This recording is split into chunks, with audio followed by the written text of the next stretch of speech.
Howdy everyone! Today we're going to be making a little holiday decoration. Something you might want to hang on your door or the similar. It's essentially going to be coloring with markers on wood. This is rather soft wood, so it's rather pliable and it is willing to adhere very nicely. Now, there are multiple methods you could use. The simplest one, and the one I mostly utilize, is make a drawing or create a template of your own on the computer and then print it out and use it on the wood. Now, this template here, we're going to have to transfer to the wood. The simplest method will be, well, if you had an easier method, you could actually print it over and put it onto a piece of enamel and then transfer it. Or if you're doing it the budget way, is you take it and you slowly cut small grooves into the ink and then color it in. Now, primarily we're going to be using red and black markers. If you want to use different ones, that is up to you. The primary choice is black simply because it is the best visible on the wood even after processing and oiling it up for guarding. Now, if you want to cut it out, I would strongly recommend an X-Acto knife. However, I broke mine last one, so I'm going to be using a piece of razor. The template you can adhere to the template as much as you like, though personally I like to make several changes, decorate it. Realistically, it might not even end up looking like this by the end of it, simply due to the fact that I will change it up. Now, this is a very fluid process, and considering what you like, you can go about it on your own way.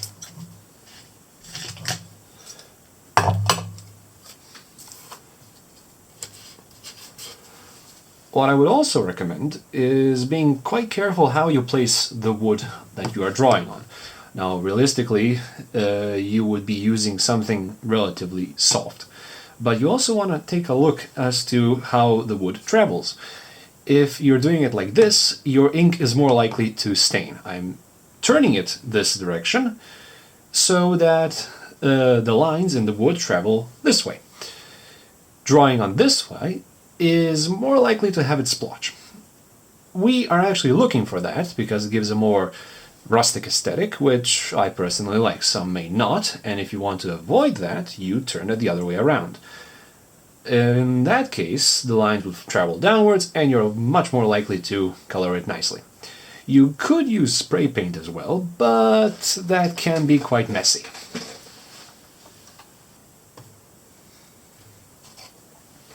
So then, we'll slowly begin.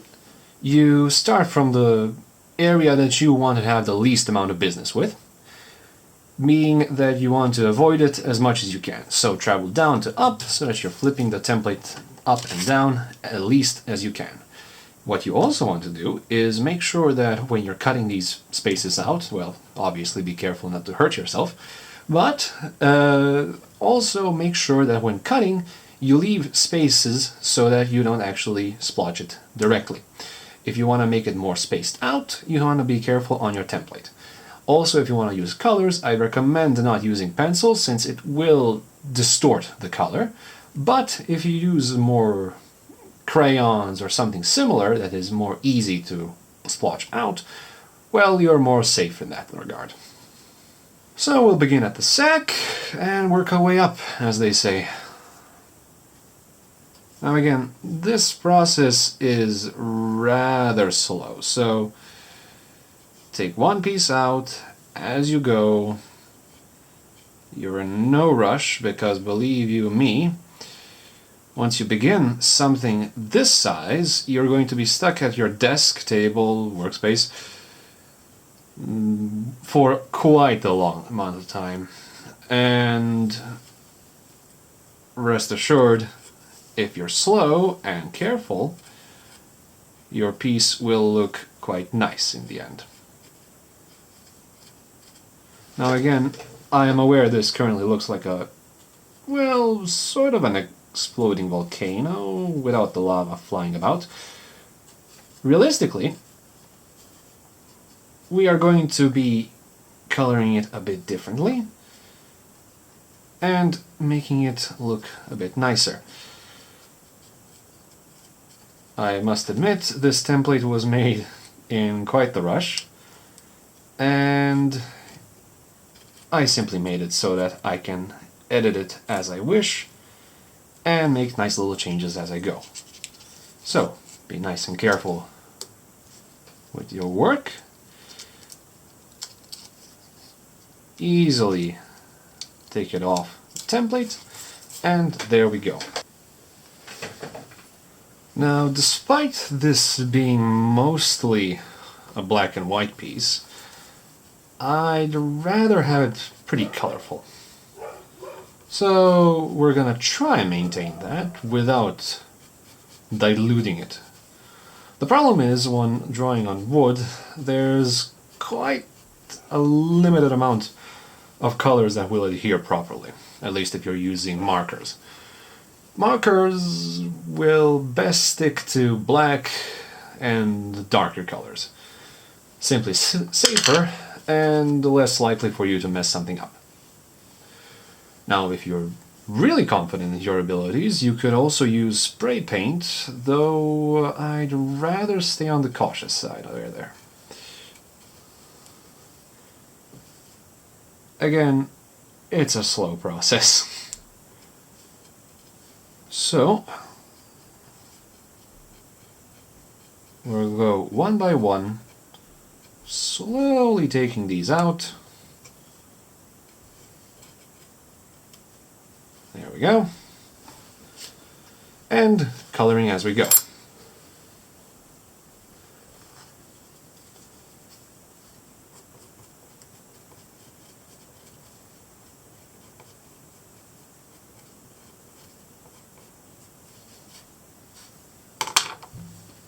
Now again, looking at the template, doesn't look like much, but in time we'll get it to some decent degree.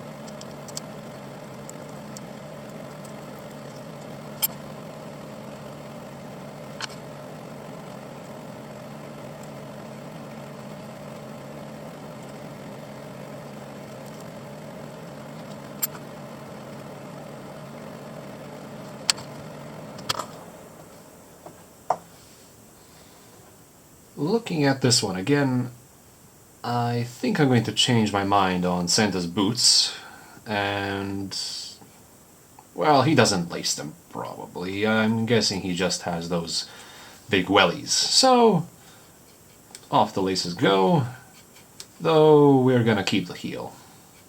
Have to keep the fashion up.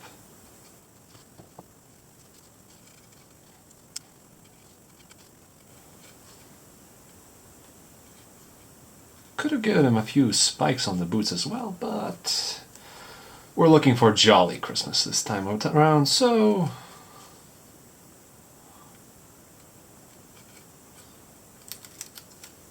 though maybe next time.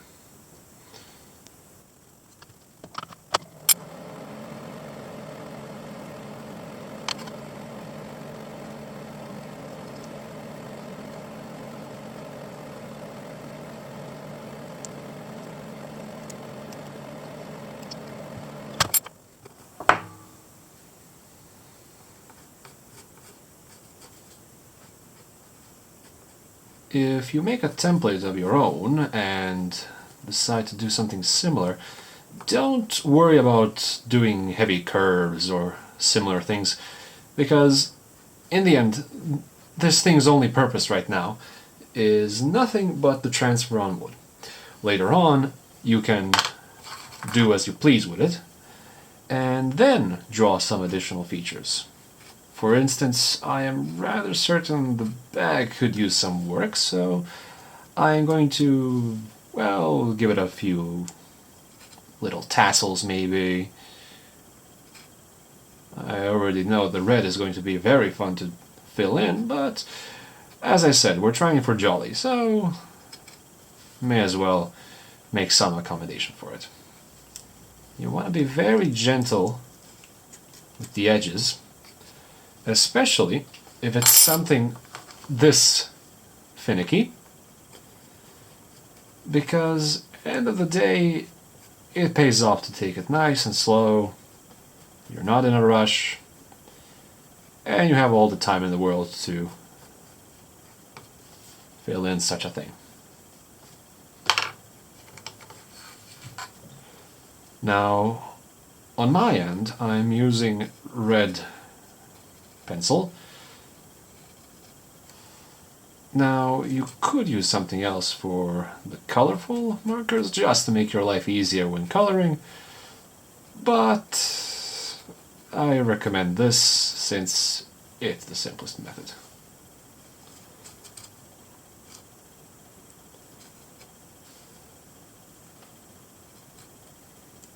These little parts can be quite tricky, but again, allow yourself to make a few mistakes.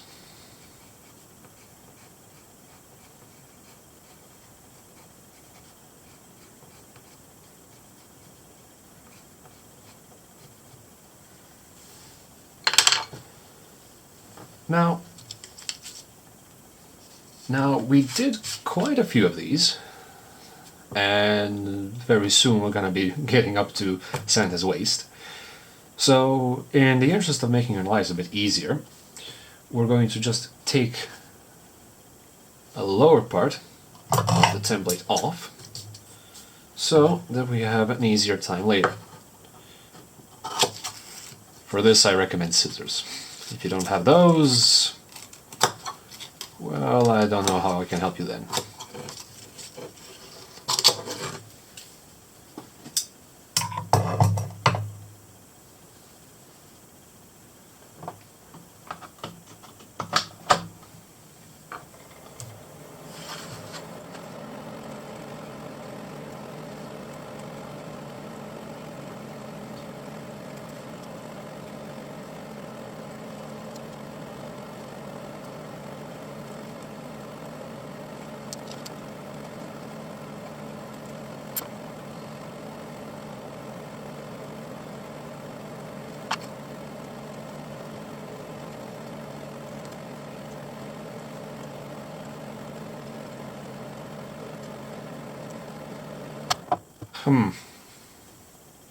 You know what, I think I'm going to make him a bit fluffier here.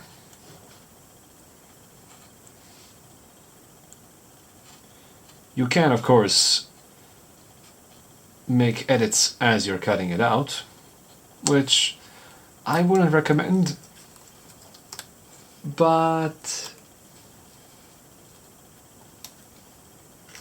if it's something impulsive on the fly, well, may as well.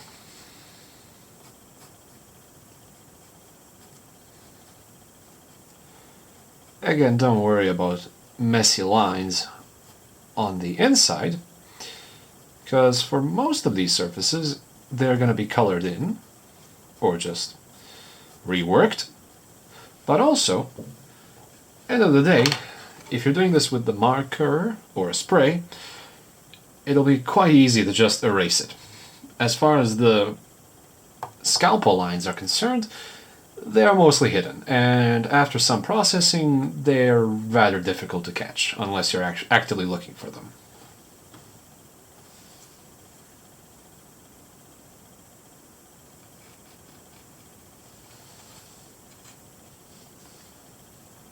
Now, I slightly miscalculated here on the belt buckle. On the computer it's far different. Also on the computer you have a different sense of scale, so you think, oh, I can do this part easily. only to realize, yeah, this is going to be a bit difficult. So, we're gonna improvise here a bit, but that's not a problem. You might notice also that I'm skipping portions, and that is mostly due to this part being a bit more finicky, and it's far safer to just do it now while the idea is fresh in your head. For the last move on the belt, we're going to wait a bit, and we're gonna start on Santa's robe here. Robe? Garment?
You sometimes might have to pick and choose as to where you want to continue. For instance, right now, I am sort of in the middle of going for Santa's glove, or maybe getting started on Rudolph here. Looking at this again, I think we're going to have to be dropping these little details because, well, Rudolph seems to be a bit more detailed than I really bargained for, and there's only so much I can do with this. We might also want to do something here, but I think I'll do a bit of drawing on top of it and then cut it out.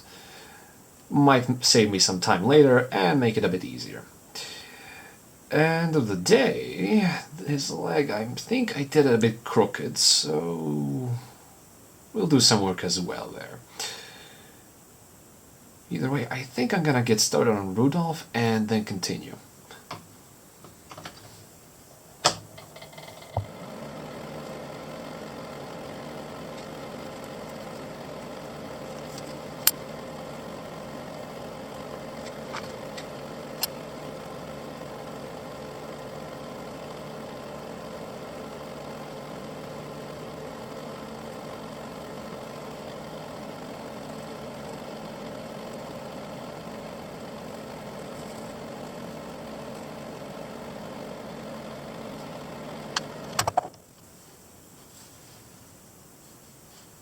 To be honest, I made this one in a bit of a rush yesterday, so making these slight changes, while a bit annoying, I must admit is actually rather fun because now, well, seeing it with a fresh pair of eyes, I can see some things are wrong with it.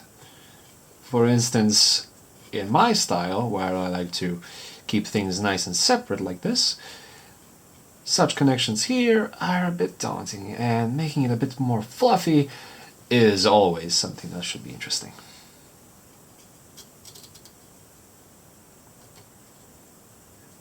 If you're feeling rather confident with a scalpel, you can glide it under,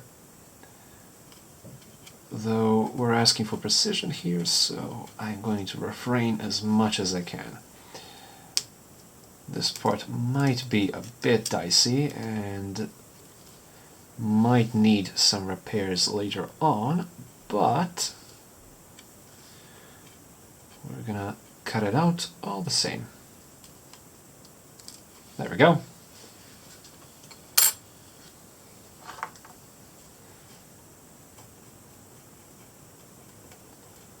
As far as colors are concerned, you can already choose something ahead or think on the spot.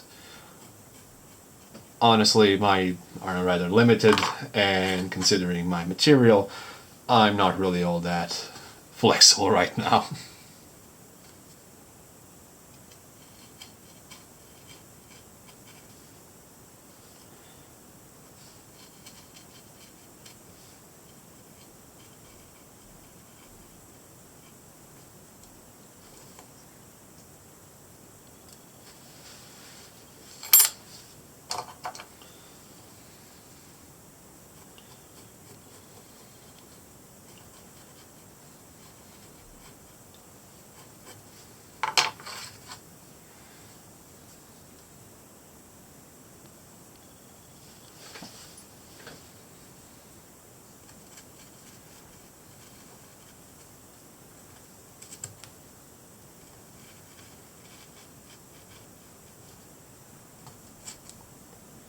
Now, this is going to be a rather big piece.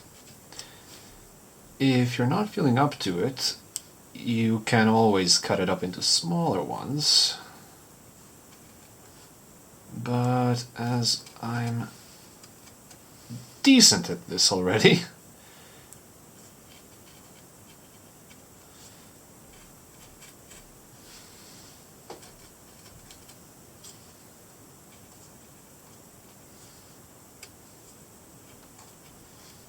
again, precision is key, though remember, even if you mess up a cut like I just did now, you're always able to fix it up later. So that shouldn't worry you all that much. We're actually going to take this up right now, like so. This part's a bit tricky. There we go. Just so we know where we are on the cut. There we go.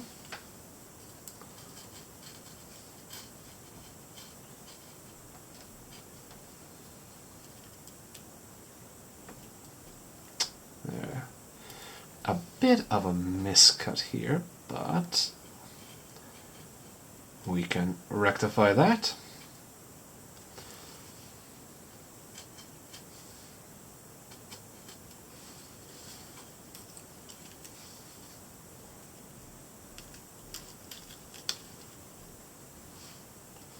There we go. And now, very carefully, we're going to color it in. This little area here, I'm going to work on a bit later, simply because it'll be easier when the template isn't here to actually do this.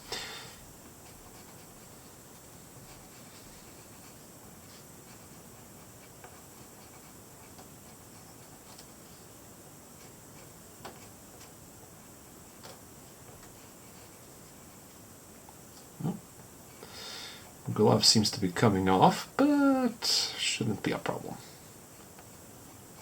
There we are. That looks good for the template, and we'll do just a bit of work here so we don't forget what needs some more work.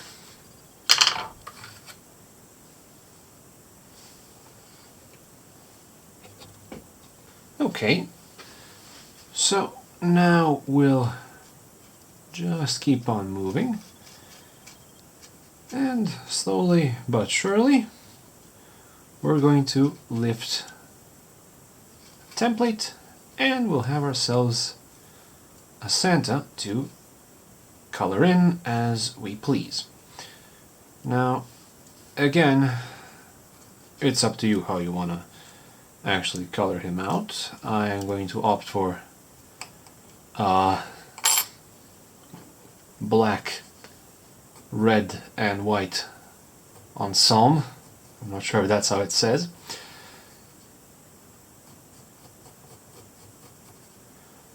So we're gonna keep it a bit whimsical,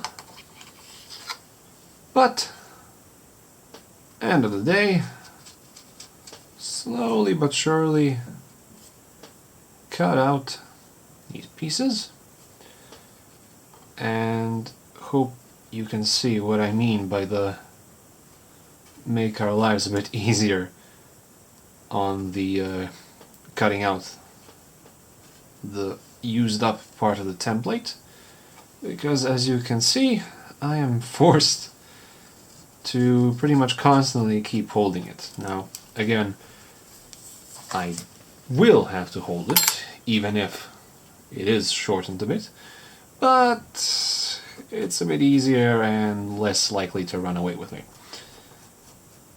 So we're gonna call it for now on Santa and go to Rudolph. Now Rudolph, to my ardent joy, is a lot less curvy, so we're gonna have an easier time dealing with him. And honestly, I think in the end of the day, Santa is gonna be mostly white and red. So Rudolph being a bit more colored in will do us plenty good. I like the fixed up leg a lot more now. The hoofs are a bit pointy, I must admit, but it keeps it interesting. Now for something like this, which is very complex and it has a ton of curves, I'd recommend leaving quite a bit of leeway.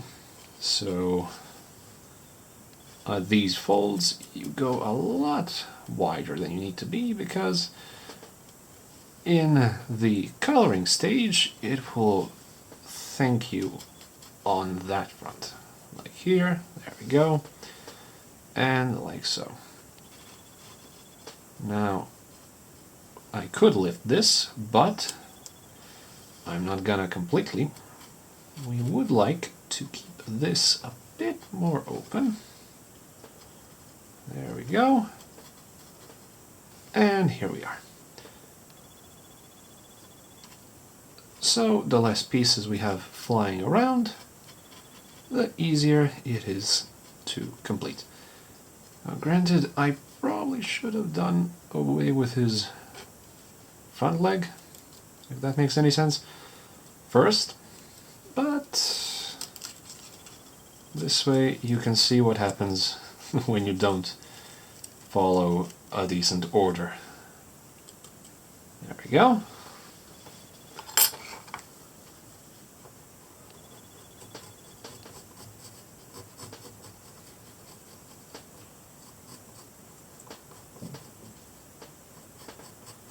Now granted, the leg looks very skinny right now, but that's perfectly fine. We can thicken it up later. Right now, all we want to do is a nice template. Now, if I could just check. Yeah, there we go. So it's slowly coming along.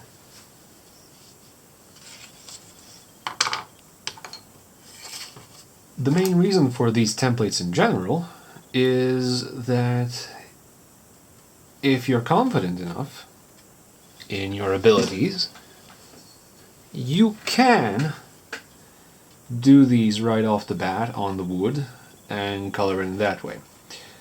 However, I'm not, and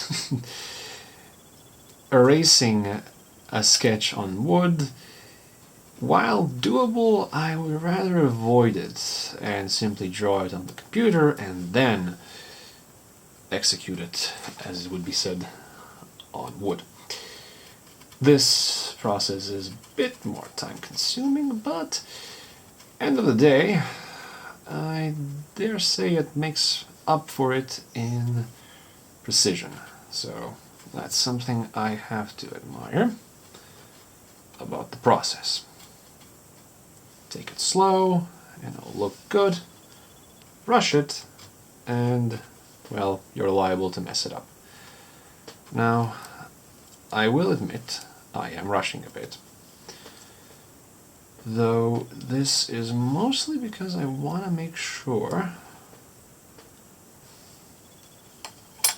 that these parts right here turn out good.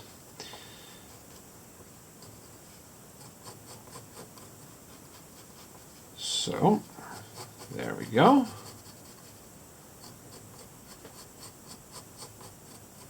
Like so.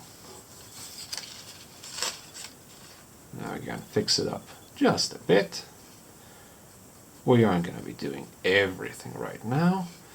Still, it helps to touch it up. There we go. And that will do for now. Now, as you can see, these are quite bigger than they realistically are. And I think I might even shrink it down right now. But when we are coloring it in, it will help us out. Even this little mess here will get sorted out. I think the harness will be next.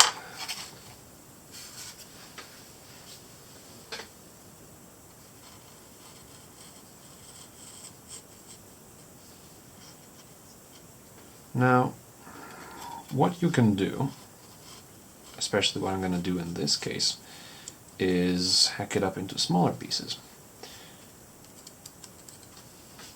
To be honest, I think I'm going to actually forego the template here because I have a relatively good idea on how much filler I need here. However, on this part, I just want to make sure I have it nice and marked out. There. This part I can tell how much I need to fill out, so it's easier. Tempted as I am to leave it just as a collar, but let's not do that. So now we'll shorten up template. Like so.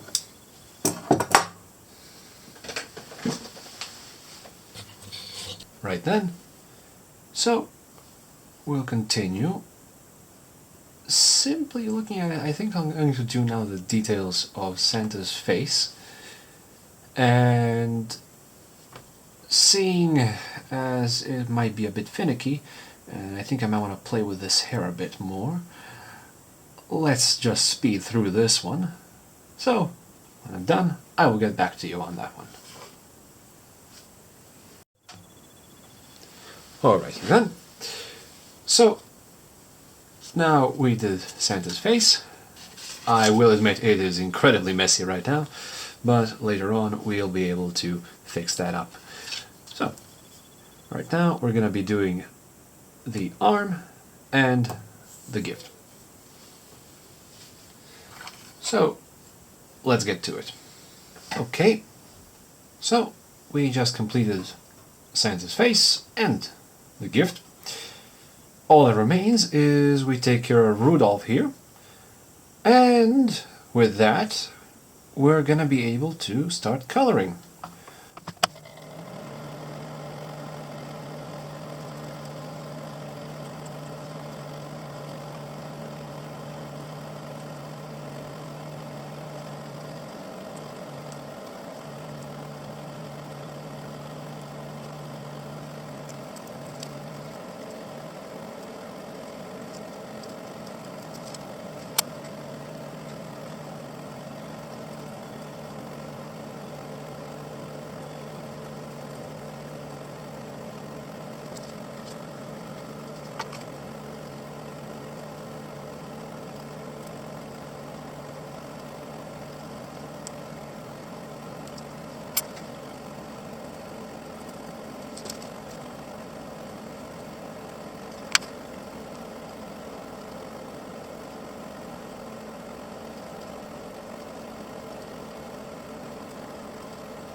And we're done. And not a moment too soon, because I think my finger was about to fall off. Anyways, now that everything is complete and drawn out, we can take the template off and soon begin the process of painting over. Before we do that, we're not going to use this entire board as our would-be palette canvas. We are, however, going to cut it. So, we're going to take decent measurements and cut it into a nice clean shape. It doesn't have to be anything too precise, at least if you're doing it something like me, but as long as it is nice and jolly. So here we go, and that should do. We're also going to need a couple of holes to later hang it on, so one, I assume, nicely goes there, and one would go there.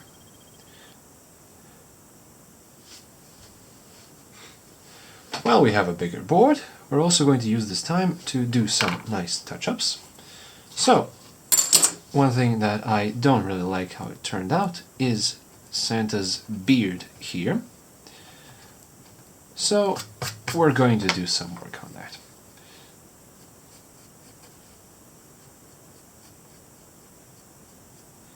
We're going to give Santa some sideburns. Nothing too big. We're not going to the 80s, but something nice and bushy so that the beard is nice and full. So let's go like this, and a bit of here, and that glorious moustache gets filled up nicely. Maybe his eyes a bit bigger. And that will do. A bit of detail maybe on the gift bag. Nothing too crazy. And we're going to add another layer to the bag so it looks nice and fluffy. Right then, we're also going to give ourselves a bit of a guiding line on Rudolph here. So we have an easier time using the pen and marker. There we are. I may have made his eye a bit big, but I think that's something we can live with. Now, the only thing that remains is to cut it up and place a nice hole on it. I tell you what, that's one good hammer. Anyways, now we can start coloring. So, I won't lie, I did use some sandpaper here. You would like to clean it up before anything else, because this is the, as they would say, penultimate part of the paint work project. You'd like to clean everything up and make sure it is ready for coloring. Once you color it, that's almost complete. And once you start coloring, there's not much you can actually do to alter it. So, every single move you want to do with decent amount of care and making sure to follow your sketch. Now, I'm using these small magic markers. They work amazingly for me. You might have a different thing or a different method, but since this works best for me, I'm going to use it. Again, you work the same as you would be with the sketch, so you work from the top to the bottom, or however you fancy it, left to right, right to left, however. Just as long as you're not scrumming your palm over it, because then you will make a mess. So, strategically cover the ground, and you'll be good. So, with that, let's begin.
And we have something like this.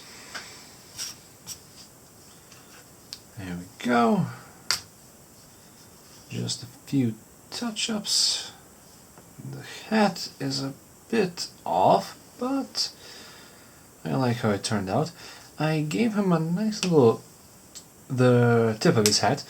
I made it black, so we have more points of contrast, though that might be just me being a bit too artistic. Now the only thing that remains is to oil it up to prevent the moisture getting into the wood, and that should do it.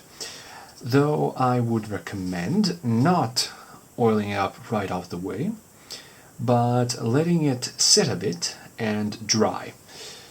Once it dries a bit, the marker will be safe to touch. This part, yeah, this part is nice and dry now. And then you take up some olive oil and then just lather it up. Leave it to dry a bit and wipe it down with some tissues. Now, again, it's important to get the holes as well so that the moisture doesn't get in. But now let's leave it to dry a bit.